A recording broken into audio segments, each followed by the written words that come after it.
So I just wanted to show you how I hem sheer fabrics. So this is like a very soft mesh, it's stretchy, and I've been doing quite a lot of research on the different ways you can hem like a skirt like this, because I make like costumes and alter costumes and stuff, so there's lots of different ways to do it, but I have found the best way is to use a little bit of yarn. So I'm going to show you what I do. So I've cut this to where she wants it, and then I'm just going to turn it to the wrong side, and I'm just going to draw a line all the way across the skirt, about an inch all the way around. I'm just going to draw a line all the way down there. I'm going to bring you closer so you can see.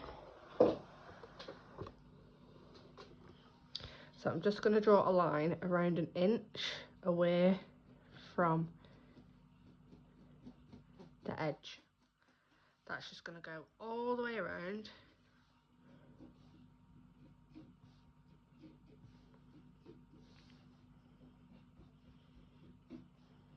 Doesn't have to be perfect.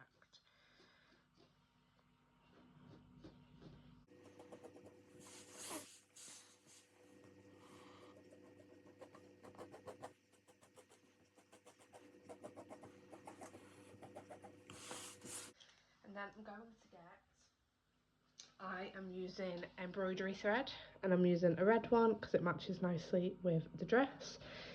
And I've got enough on this little spool. I've split it into, so it's 3. Now you can do whichever is like the thickness you want it, but I'm just going to do 3 because this is a skating dress. It still needs to be flowy, and it still needs to be like quite light and not heavy. So I've just got the 3 strands of embroidery thread there, and we're going to go over to the machine, and I'm just going to show you what to do. Okay, so my machine is threaded with the matching thread that we need for the dress, which is obviously a red. So I'm just going to pull down just to make sure that that is tight enough. Now I'm going to put the settings on my machine. I'm going to turn this to a zigzag stitch. Put the stitch length to a 1.5. Now I know each machine is different, so this might be different for your machine, but for my machine a 1.5 works really well. I'm just going to start on the left side of my embroidery thread. So I'm going to put that under there like that. I'm going to put the foot down, and I'm just going to pop the needle down so I know exactly where it's going. And then we're going to use the embroidery thread and unravel it. We're going to pop it underneath the foot. I'm going to lift the foot up, pop it underneath, and we're just going to make sure that that thread is touching. Make sure that that thread is touching the needle. So we're going to do that. We're going to put that down, and then we're just going to hold it for a couple of stitches until it's in place. And the zigzag stitch is basically going to go over the thread like that, and that's what you want. So you want the needle to start on this side, and then it's going to go crisscross like that. Yeah? Okay, so another technique that works with this is if you hold your embroidery thread up like that. So I'm just going to hold it onto my thumb with a little with my finger. I'm not going to put any tension on it, because if I put tension on it, then it'll end up bunching up, and that's not going to look pretty. So we're just going to do that, and we're going to do that all the way around, making sure we're following this line. So just going to go.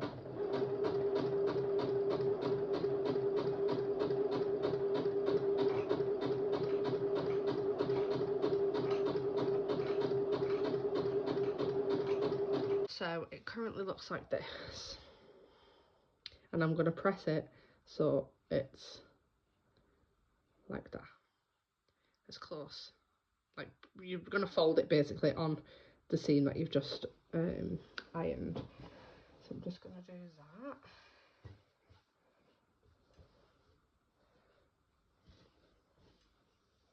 Cut them little things off. Fold it there. And press it. Oh, let's move that out of the way. I've got quite a few projects on at the minute, so there's like stuff for each project everywhere. There's like crystals and all sorts of stuff like that, just on that seam like that. I'm going to do that all the way around. Okay, so now we're back at the sewing machine. We're going to do another zigzag stitch on the seam that we've just ironed. However, this time only one side of our fabric is going to go on the needle. So this is called an overcast stitch. I'm going to show you a different angle. See if I can get you in here. Oh, you can see the footer there. So when we press our needle down, it's going to go into the fabric, and then when it comes back up and goes back down, it's not going to be in the fabric. I'm just going to do that all the way around like that. Yeah, always making sure that this part sits where that little triangle is. Can you see that little triangle on the footer there? I'm going to make sure that that sits in that part all the time.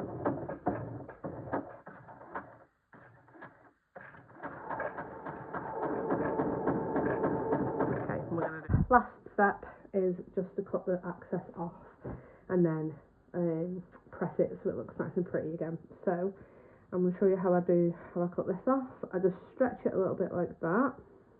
Oh, like that. I use my little small scissors because, like I said, I don't trust my big scissors with this because my big scissors are so sharp that they will just literally cut through everything. So we get that and we do it as close to that stitching as we can.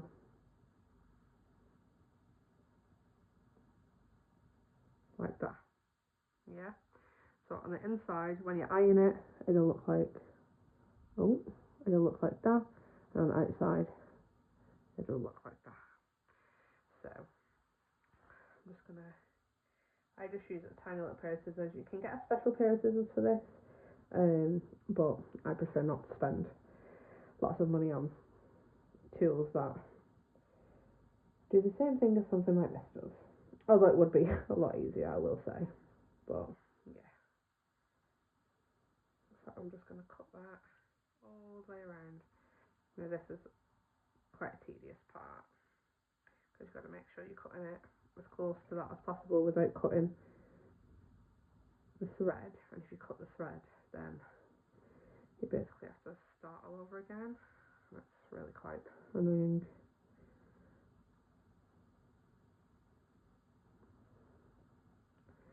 So I'm just going to go off camera and finish that. Okay, now that that's all that's done, I'm going to press it again and make sure that all the seams are facing the right way.